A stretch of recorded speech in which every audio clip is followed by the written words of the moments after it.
Yes, Your Honor. I'll grab her. Okay. Tiffany? We are on the record in 2025 TR 293, State of Kansas versus Tiffany Marie Powell. Please announce appearances. Jerry Regier on behalf of the state. May it please the court, Ms. Powell appears in person with counsel Kevin Zolotor via Zoom. Mr. Zolotor, how does your client wish to proceed on this one count of possession of marijuana? Your Honor, she's charged with a DUI. Let me double check that. You're right, of course. Driving under the influence of alcohol or drugs, how does she wish to proceed? Your Honor, we've reached an agreement. She's going to be entering a plea this morning. There'll be a joint recommendation for a $750 fine plus court costs, a 6-month underlying sentence, 12 months of reporting probation, plus a $60 probation fee. She'll get a drug and alcohol evaluation prior to sentencing, follow all recommendations, and as part of probation, she'll complete the DUI victim impact manual. But we'll need a new date for sentencing. Very well. Mr. Regier, is that your understanding of the agreement? That is the state's understanding, Your Honor, and at the time of sentencing in exchange for a plea, during today's setting, the state will be prepared to recommend the statutory minimum fine of $750, court costs, a suspended jail sentence of 6 months, the maximum allowed for a Class B misdemeanor subject to a year of reporting probation, all standard conditions, $6 probation fee, that the defendant be ordered to complete a DUI victim panel and follow a recommendation of the drug/alcohol evaluation. However, the state understands that, or at least that I have not seen a drug or alcohol evaluation, and I believe the court is well aware of the pre-sentence requirement for these type of offenses that such be completed. Ms. Powell, how do you plead to the sole count against you? Count 1, driving under the influence of alcohol or drugs? Guilty. By pleading guilty, you are admitting then that you did drive under the influence of drugs or alcohol or a combination thereof on August 23rd of 2022 in Butler County? Yes, ma'am. And is anyone making you enter this plea today by threats or promises other than your plea agreement? No, ma'am. You understand you're giving up your right to a trial. You'll most likely be found guilty and not be able to appeal that conviction. Yes, ma'am. And if the officer says you are doing this driving on Highway K254 inside of Butler County, particularly citing mile marker 12 east, would you agree that that's where you were driving when he stopped you? Yes. Yes. Was there some kind of collision involved? Yes, John, there was an accident. She wasn't actually stopped. That's where she had contact.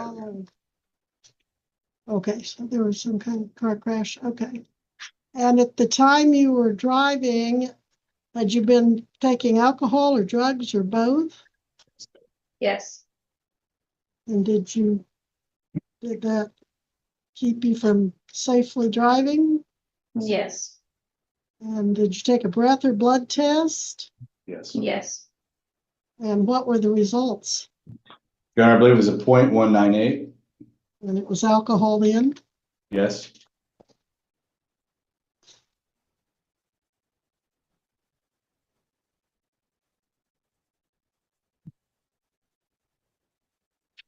That is what the charging document shows, .98. Very well, I will accept your plea of guilty and find you guilty. I have noted the agreed upon recommendations at sentencing, but Ms. Powell, as your attorney said, you do need to get that alcohol and drug evaluation. So I will set over your sentencing.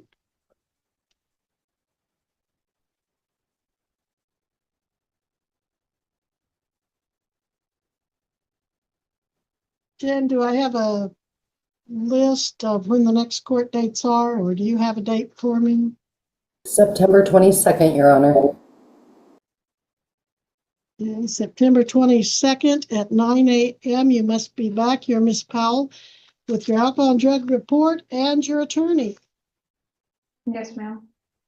All right, if there is nothing further, then we will be in recess. You are continued on your bond. Okay, Anything further from either party? no, Your Honor. All Not right, from the then state, Your Honor. thank you. Then we are in recess, and Ms. Powell and Mr. Zolotor are excused. Thank you both. Thank you. Thank you, ma'am.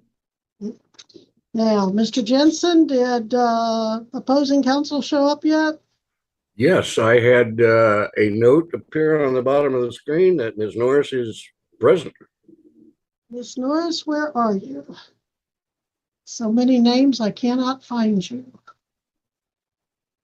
There There, she Judge. is. Thank Oh, you. there we go.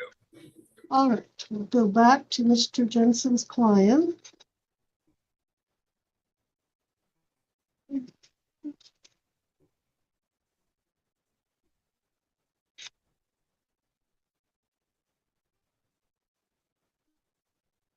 We are back on the record in 2025, CR 37, State of Kansas versus Evan Mackenzie Master. Please announce appearances. Amber Norris for the state. Gail Jensen for Mr. Masters, who is present by way of video, seated to my right. Your Honor, we expedited this matter to get it back before the court because we have reached an agreement regarding disposition. It is as follows. The state will dismiss count 1 in exchange for a plea to count 2, which is criminal damage to property, with a joint recommendation regarding sentencing, 6 months underlying, 6 months reporting probation, and the court service officer to review. There's already therapeutic efforts and counseling efforts underway that CSO will be entitled and able to review that to determine whether that is sufficient in this case or other screening or evaluation required. There's $100 DV fee that is statutory, and court costs will be paid during that 6 months of probation. And I'd invite counsel to remind me if I stated any of that incorrectly. If you would, Miss Norris, and also mention if restitution is an issue. Your Honor, that is accurate, and there is no request for restitution. I would note regarding the counseling that's already in or ongoing with the defendant. Basically, what probation would be looking at would be whether or not domestic violence issues are being addressed. So whether or not he can avoid the domestic violence offender assessment and follow through on any of those recommendations. And state is fine with probation basically reviewing that with his current therapy to see whether or not that is actually being addressed.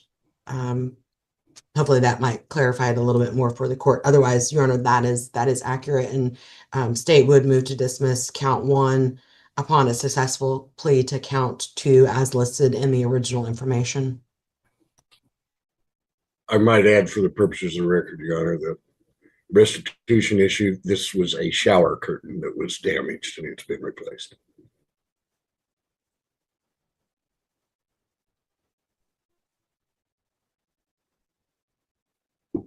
Are the husband and wife still together? Yes. That's correct, Your Honor.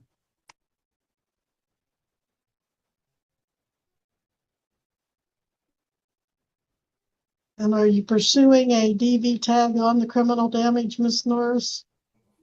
Yes, it's as it is charged in the original information.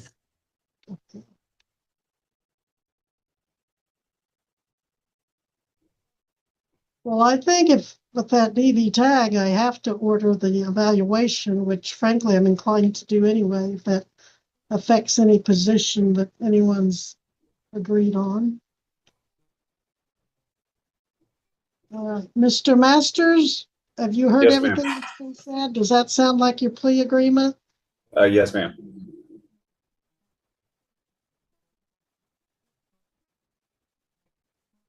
You don't have any prior domestic battery convictions? No, ma'am. All right, how do you plead in count 2, criminal damage to property without consent and valued at? All right, let's talk about that. The hearing of State of Kansas v. Tiffany Marie Powell had all the hallmarks of a classic DUI arraignment, with a few notable moments of candor and clarity that made it stand out. Judge Jeff H. Can, steady and direct, handled the proceeding with professionalism and a good dose of courtroom patience. Powell appeared via Zoom with her attorney, Kevin Zolotor, and entered a guilty plea to a DUI charge stemming from an incident that involved an accident. Apparently, there wasn't a traditional traffic stop, just a post-crash contact at mile marker 12 on K254. Not the best way to end a drive. What made the hearing noteworthy was Powell's straightforward acknowledgement of events. Yes, she had consumed alcohol or drugs. Yes, she was driving unsafely. And yes, her BAC was .198, well above the legal limit. There was no drama, no excuses, a quiet acceptance of responsibility. Judge Ken took the time to ensure she understood exactly what pleading guilty meant and confirmed that no one was coercing her. The plea agreement itself was fairly standard but clear. A 6-month suspended sentence, a $750 fine plus court costs, 12 months of reporting probation, completion of a DUI victim impact panel, and most importantly, a drug and alcohol evaluation, to be completed before sentencing. And that's where the court paused, because the evaluation hadn't happened yet, so sentencing was pushed to September 22nd, and Powell was reminded that she needs to show up with her report and her attorney. You could almost see the judge mentally setting a reminder on her behalf. Now, a quick nod to the attorney was calm, clear, and coordinated with the state's attorney, Jerry Regier, who also handled the matter professionally and without any surprises. There wasn't any visible friction between the parties, and both sides appeared well prepared and focused on resolution, not confrontation. The atmosphere of the courtroom, virtual as it was, stayed orderly and efficient throughout. What stood out here was the quiet, procedural nature of a hearing that still carried real consequences. It's not always the fireworks that matter, it's the follow-through. Powell didn't push back. She didn't argue. She admitted to what happened and accepted the path forward. Judge Can's approach, too, underscored the importance of process, ensuring the record was clear. The defendant understood her rights, and the sentencing requirements were made plain. No drama, no confusion, just the court doing what the court does best, steady hands on the wheel. If you found this hearing insightful, consider subscribing, hitting the bell, and letting me know your thoughts in the comments below.